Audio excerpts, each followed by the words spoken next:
Red Dwarf, Infinity Welcomes Careful Drivers by Grant Naylor, Episode 1. Under the plexiglass dome on Mimas, Saturn's fifth moon, the thick air hung heavy with the smells and noises of 100 mingling cultures. People wrestled their way past the blinking neons of casinos and restaurants, the on-off glare of bars and clubs, shouting, screaming, laughing, vomiting. Astros and miners on planet leave going wallet-bulging crazy, desperate for a good time after months of incarceration in the giant space freighters that now hung over the moon's shuttleport.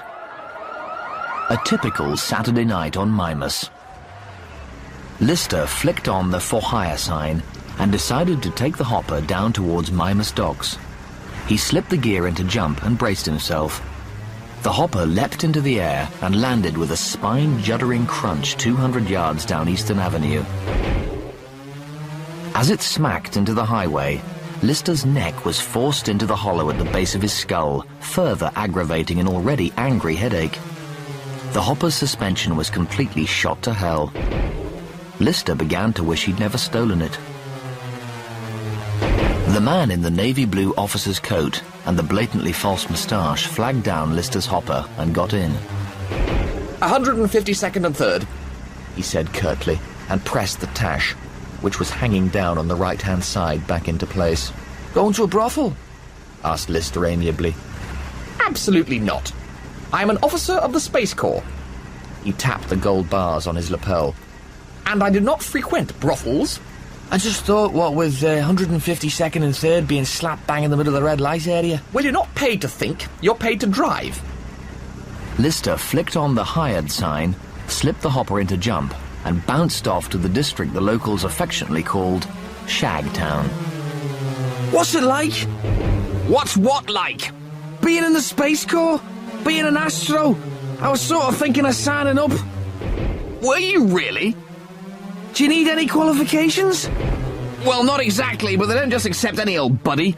I doubt whether you'd get in. Lister felt for the fare enhancer button he'd found concealed under the dashboard of the taxi and added a few dollar pounds to the fare. Lister had been trying to get off Mimas for nearly 6 months now. How he'd got there was still something of a mystery. The last thing he really remembered was celebrating his birthday back on Earth. He and 6 of his closest friends decided to usher in his 25th year by going on a Monopoly board pub crawl around London. They'd hitched a ride in a frozen meat truck from Liverpool and arrived at lunchtime in the Old Kent Road. A drink at each of the squares was the plan. In Whitechapel they had pina coladas. King's Cross Station, double vodkas. In Euston Road, pints of Guinness. Pentonville Road, bitter laced with rum and blackcurrant. By the time they'd got to Oxford Street, only 4 of them remained, and only 2 of the 4 still had the power of speech. His last real memory was of telling the others he was going to buy a Monopoly board, because no one could remember what the next square was. There was a vague, very vague, poorly lit memory of an advert on the back of a cab seat. Something about cheap space travel on Virgin's new batch of demi-lightspeed zippers. Something about Saturn being in the heart of the solar system. Something about it being nearer than you think at half the speed of light. Something about 2 hours and 10 minutes. And then a thick, black, gunky fog. He'd woken up slumped across a table in a McDonald's burger bar on Mimas, wearing a lady's pink crimpline hat and a pair of yellow fishing waders, with no money and a passport in the name of Emily Birkenstein. What was more, he had a worrying rash. He was broke, diseased, and 793 million miles from Liverpool. Lister brought the hopper to a crunching halt outside a garish neon sign promising girls, girls, girls, and sex, sex, sex. I understand, said the man in the navy blue officer's coat, surreptitiously regluing his moustache. There are some excellent restaurants in this area. Look, said Lister as he shortchanged the officer. Do you want me to pick you up? He really didn't feel like cruising around for another fare. I don't mind waiting. The officer glanced down the street at the various pimpy types with poorly concealed weaponry under their coats. Fine. I'll wait round the corner. How long will you be? Well, I'm led to believe the Mimean bladderfish is particularly exquisite, and I would be insane if I didn't at least try the legendary inky squid soup. Plus, of course, pudding, brandy and cigars. Say, 10 minutes? Call it 20 to be on the safe side.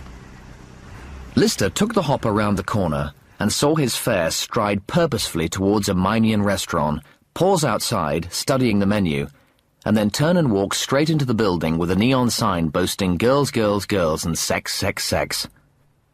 Lister locked the door of the hopper. He was sick of this armpit of a moon. He'd spent the last 6 months trying to get the $800 he needed to buy a shuttle ticket home. So far he'd saved 53, and he was probably going to blow that tonight. Life, thought Lister, sucks.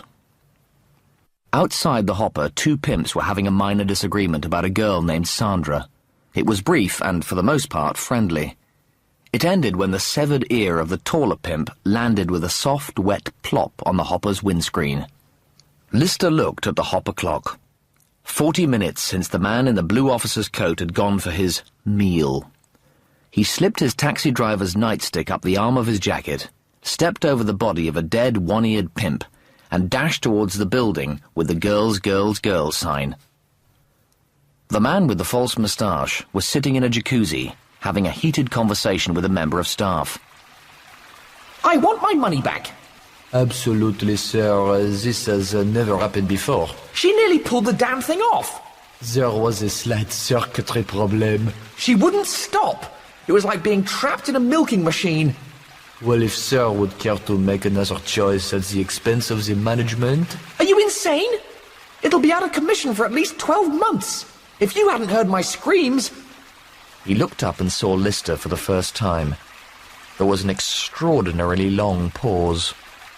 You know, he continued, pretending he hadn't seen Lister, I don't think this is a restaurant at all.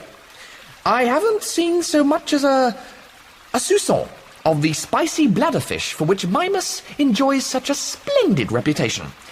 I thought it was a bit strange the way you insisted I take off my clothes and wear this skimpy towel. In fact, if you want to know what I think, I don't think this is a small bijou eatery. I think it's a smegging brothel. The officer continued his protestations of innocence all the way back to the docks. The hopper lurched to a halt outside the Shuttleport hopper rank. Lister's fare climbed painfully from the cab. Look, Space Corps-wise, I'm pretty much of a high flyer. And career-wise, he looked around, it might not be such an A1 wonderful idea if this little adventure were to go any further. Lister held out his hand, and the man pressed $1 into his palm and winked. Go on, enjoy yourself on me. Lister let him limp up to the automatic doors in the docking port before he leaned out of the window and shouted, Hey, whoremonger! The man raced back. Keep your voice down, for mercy's sake, people can hear. You made a mistake. Instead of $100 tip, you've only given me a $1 tip. Right, said the officer, extracting a brown leather purse. It's a dirty world, and I suppose I'm going to have to pay the toll. He handed over a stale-smelling note. You're very kind. Just provided we understand this is the end of the matter. Sure. Nobody crosses Christopher Todhunter and gets away with it. He closed his purse, which was monogrammed Arnold J. Rimmer, BSc, SSC, and walked back across the forecourt. Lister leaned out of the window. See you, Rimmer. Yeah, bye. Surname? David.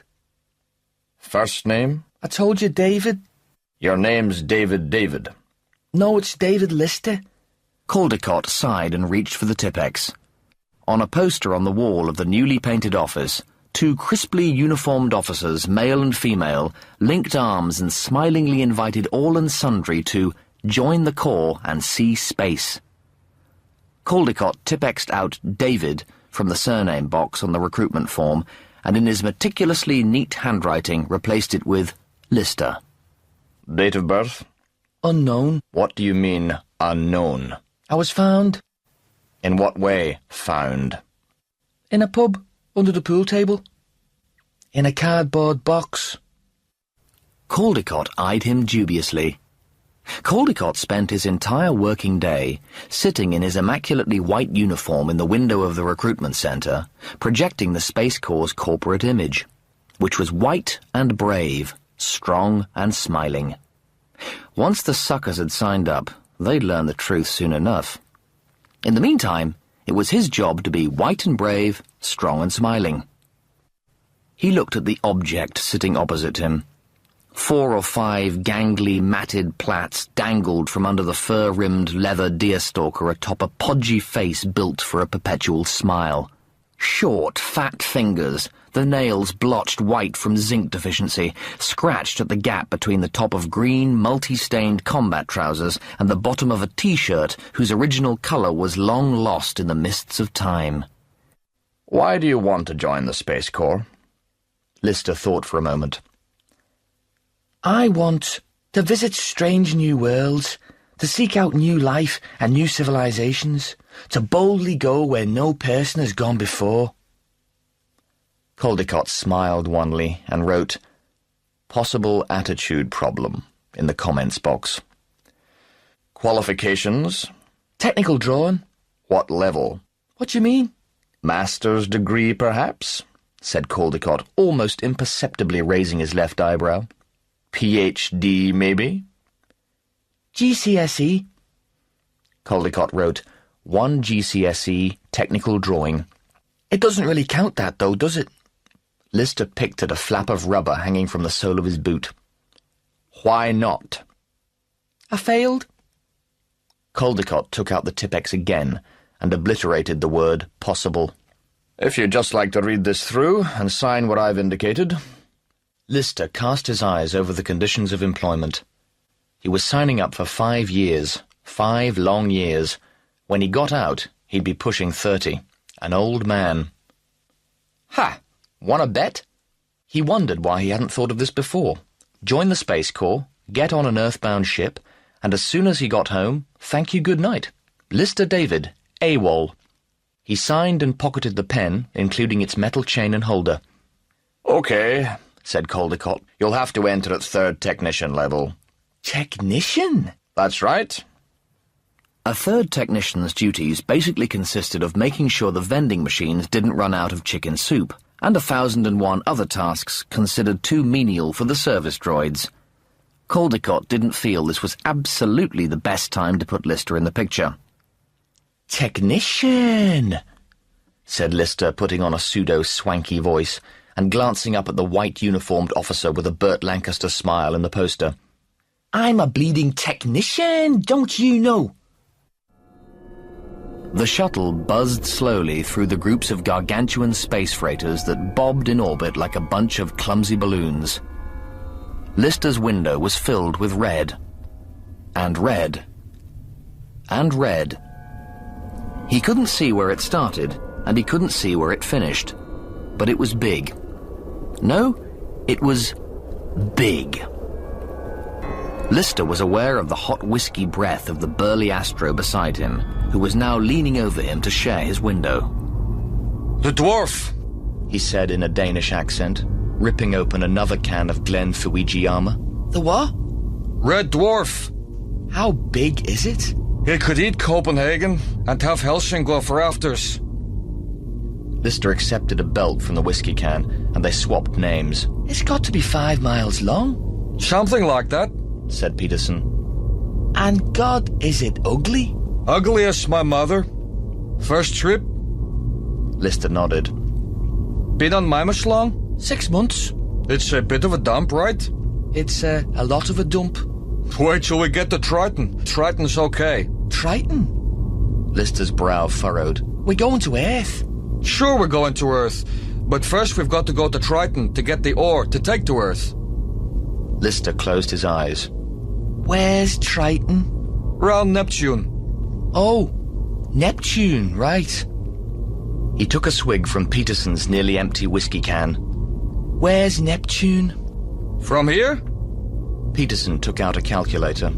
I'll tell you exactly. He punched a lot of numbers into the machine. It's 2,707,000,000 miles away. Lister sighed like a burst tire. How long is that gonna take? Oh, say 18 months. 18 months, not counting customs. And Triton immigration control is the son of a bitch. It's worse than New York. 18 months? Then 12 months mining. 12 months mining? Then 2 more years to get back to Earth. 4.5 years? Hey, it's an old ship. It only does 200,000 miles an hour. 4.5 years? He turned and looked out of the window as the shuttle ducked into the trench cut deep into Red Dwarf's back. 4.5 years?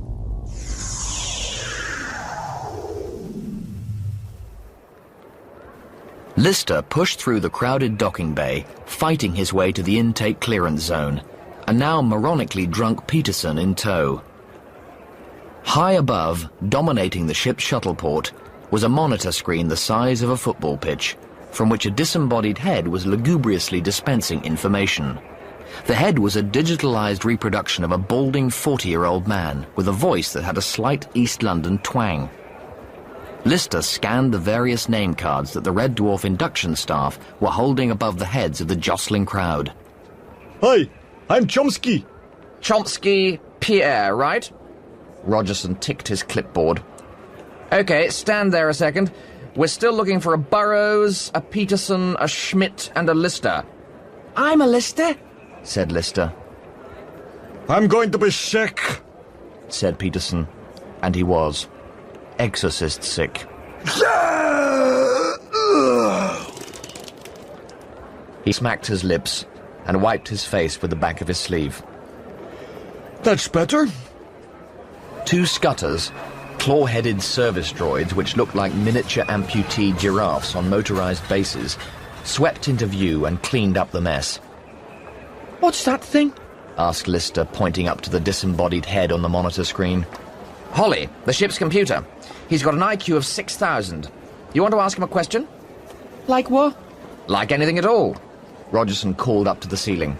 Hey, Holly, this is Lister. The huge eyes rolled down in their direction.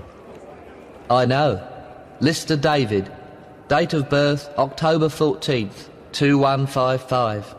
Qualifications, GCSE, technical drawing. Failed. Rank, technician 3rd class. Ambitions, to visit strange new worlds, to seek out new life and new civilizations, to boldly go where no person has gone before. All right, Dave? A huge eyelid rolled over the digital eye and winked at Lister. Ask him something. Who holds the all-time record for 3-dimensional yardage in a single 0G football season? Jim Bexley Speed. London Jets roof attack, season 74-75. 4,636 square yards in the regular season. And what colour tie was he wearing when he was interviewed by Mark Matheson after Mega Bowl 102? Aquamarine with a diagonal lemon stripe. Brutal! Some 30 minutes later, they boarded the express superlift, which whisked them up to floor 9,172, where they were driven down 2 miles of corridors towards the sleeping quarter, Area P. Okay, said Rogerson, showing Lister into his sleeping quarters. Make yourself at home. I'll just go and fix up the other guys. Lister looked round the room which was going to be his home for the next 4.5 years. Dull, gunmetal grey walls reflected his mood. 2 bunk cubicles were carved into recesses in the wall, one above the other. Behind him was a bank of fitted aluminium wardrobes, and 2 steps led down to what was laughingly signposted lounge area, 2 meters square, with a 3-seater reinforced steel settee and a tiny coffee table welded to the floor. Nice, thought Lister. Very homely.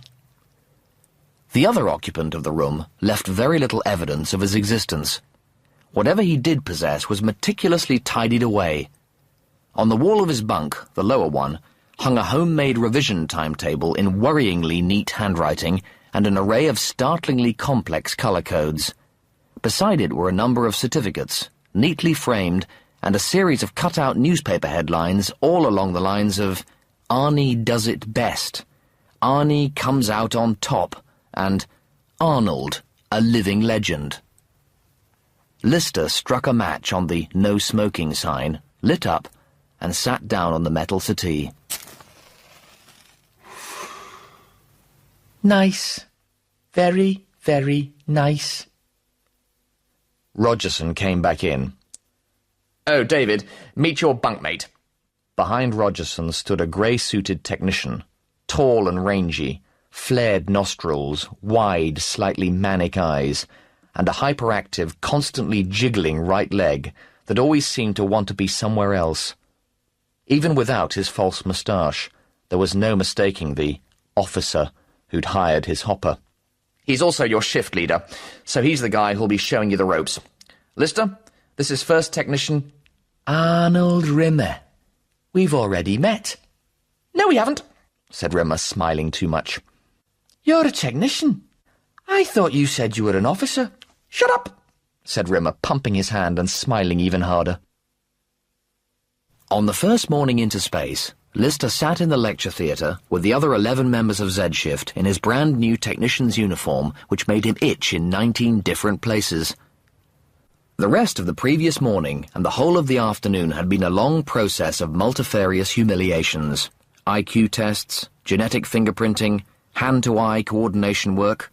Then finally, they'd all been marched like a serpent of schoolchildren down to the computer decks, where they'd each had their personalities recorded for storage in the hologram library. Lister had sat in the suite, a metal skull cap bolted to his head, while his every memory and personality trait had been logged onto a depressingly small computer slug. His entire life, his whole personality copied and duplicated on a piece of computer hardware the size of a suppository.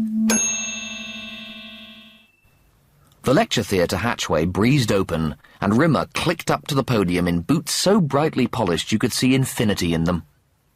The previous evening in the sleeping quarters, no mention had been made of the incident in the brothel. In fact, Rimmer had played the part of a man who'd never met Lister before very credibly indeed.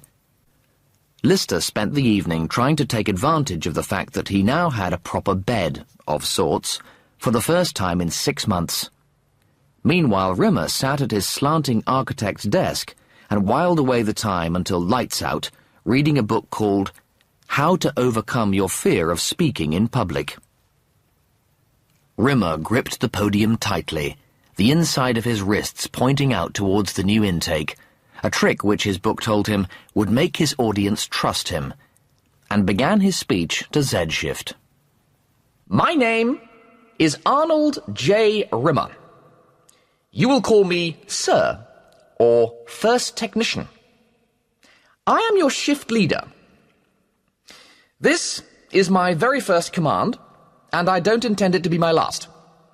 What I do intend is for Z-Shift to become the best, the fastest, the tightest, the most efficient routine maintenance, cleaning and sanitation unit this ship, or any other ship in the Space Corps, has ever seen. He paused. Silence. The book said silence could be as effective as speech. Use silence, it urged. Rimmer stood there, being silent. Enough silence, he decided. More speech. When we do something, we do it fast, and we do it right. More silence. No, this was a dumb place to have silence. It just made him look like he'd forgotten what he was saying. This ship is 3 miles wide, 4 miles deep, and nearly 6 miles long, but... He paused again, a most excellent and petite silence, he congratulated himself. If anywhere on it a vending machine so much as runs out of chicken soup, I want a member of Z-Shift to be there within 4 minutes. More silence. The best silence yet. You used to think your mother was your best friend. Not anymore. From now on, your best friend is this. He held aloft a 3-foot-long metallic tube with a very twist grip and 7 detachable heads. It's called a sonic super mop. It washes, it steam cleans, it mops, and it vacuums. And from now on, it never leaves your side. Wherever you go, the SSM goes with you. You work with it, you eat with it, you sleep with it. The new members of Z Shift exchanged glances. Rimmer gave them another shot of silence. It had gone well, he thought. Nice, pointy speech. Some good silences. No, some great silences. Lister stood up and snapped a salute. Sir, permission to speak, sir? Permission granted. Sir, Yes, Lister? is it possible to get a transfer to another shift, sir? Why? Well, with respect, sir, I think you're mentally unstable. Sit down. Rimmer shook his head. There's always one, isn't there? One wag, one clown, one imbecile. Yes, sir. But he's not usually in charge, sir. Red Dwarf, Infinity Welcomes Careful Drivers, was written by Grant Naylor and performed by Chris Barry. Additional music and effects were by Nick Graham. Technical presentation by John Etchells. Produced by Chris Waller.